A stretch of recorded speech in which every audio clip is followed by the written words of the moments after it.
اللہ کے رسول حبیب خدا نے ساری زندگی کے اندر کتنے لوگوں کو بھیک دی. تو جناب میں ایک بھی واقعہ ایسا تلاش نہیں کر پایا جس میں اللہ کے رسول نے کسی ایک شخص کو بھیک دی ہو, بھیک درہم دینار دیے ہوں. کہ آپ نے تو ان کو یہ یقین دلا دیا کہ نہیں بھائی لنگر کھانے چل رہے ہیں, ہم تمہیں پیسے دے رہے ہیں, پیسے لو روٹی کھاؤ.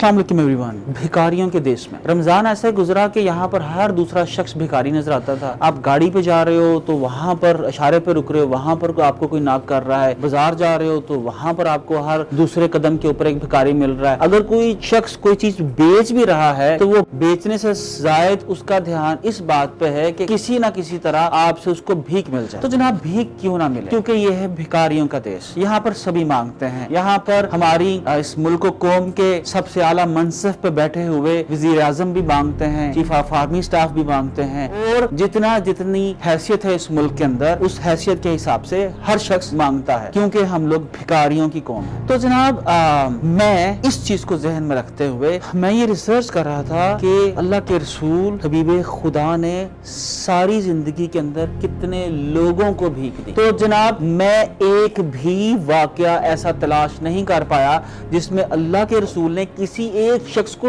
بھیک دی ہو, بھیک درہم دینار دیے ہوں. بلکہ مجھے ایک ایسا واقعہ ملا جو میں نے کبھی پہلے نہیں پڑھا تھا کہ ایک شخص اللہ کے رسول کے پاس آتا ہے اور آ کے وہ کہتا ہے کہ اللہ کے رسول گھر میں فاقہ ہے, گھر میں فاقہ ہے, مجھے کچھ مدد چاہیے ہے. تو اللہ کے رسول جو ہے پوچھتے ہیں کہ کیا کچھ گھر میں ہے, کہنے لگا کچھ بھی نہیں ہے, کئی روز کا فاقہ ہے. تو اللہ کے رسول اپنے صحابہ سے بولتے ہیں کہ کچھ ہے ہمارے پاس. تو صحابہ کے پاس تھوڑی سی کھجوریں نکلتی ہیں. اللہ کے رسول فرماتے ہیں اور لاؤ. تو صحابی اور کھجوریں لے کے آتے ہیں اور وہ اللہ کے رسول ان کھجوروں کو اکٹھا کر کے اس صحابی کو جب دیتے ہیں تو ایک شاندار جملہ جو ہے وہ فرماتے ہیں جو قیامت تک کے لیے ہر مسلمان کی یہاں پر لکھا جانا چاہیے. اور وہ فرماتے ہیں جاؤ بازار میں جا کے ان کھجوروں کو بیچ دو. یہ نہیں فرمایا کہ تو اور تیرا خاندان اور اس کے لوگ اتنے دنوں سے بھوکے ہیں, جا یہ کھجوریں کھا,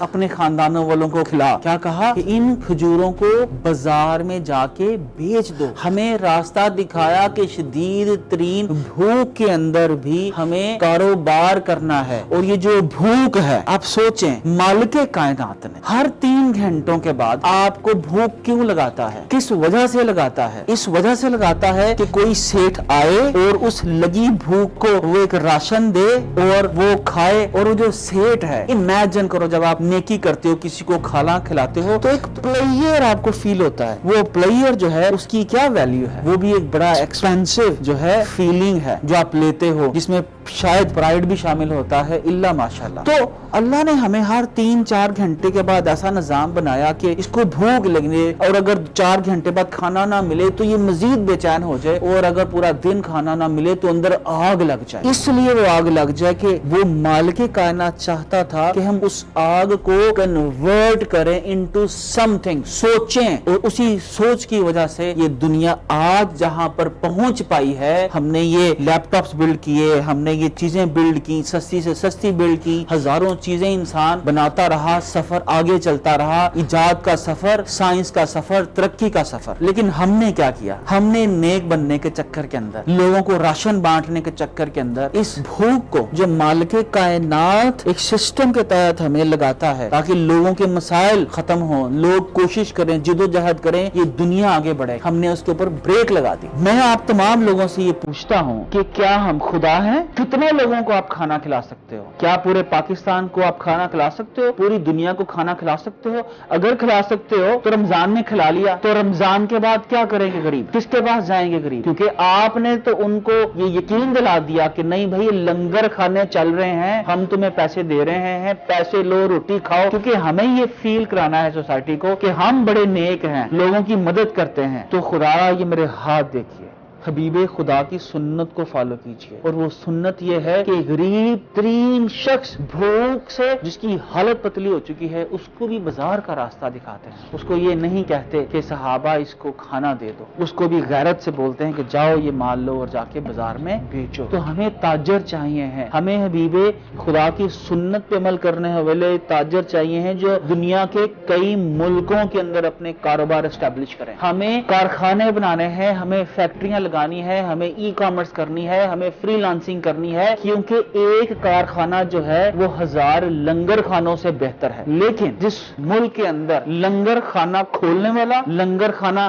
چلانے والے کو عزت دی جائے، ٹی وی پروگراموں کے اندر بلایا جائے، سوشل میڈیا کے اوپر اس کی ترویج کی جائے، اور اس لنگر خانے کو چلانے کے لیے جو انڈسٹریلسٹ، جو سرمایہ دار، جو فیکٹری والا مال دیتا ہے اس کو گالی نکالی جائے، اس کو کہا جائے کہ یہ ملک لوٹ کے کھا گئے، تو اس ملک کا اللہ یافذ ہے۔ تو جناب ہم نے بھکاری رہنا ہے، بھکاری پناہ ہمارے نس نس کے اندر گھس چکا ہے، اور ہم نے کہلانا اپنے آپ کو محمدی ہے، لیکن حرام ہے کہ ظاہری کچھ لوگوں کے ظاہری حلیے کے علاوہ کہیں پر کوئی محمدی نظر آتا ہو الا ماشاءاللہ۔ تو اپنے بزنسز بلڈ کیجئے، کیونکہ ایک کارخانہ 1000 لنگر خانوں سے بہتر ہے۔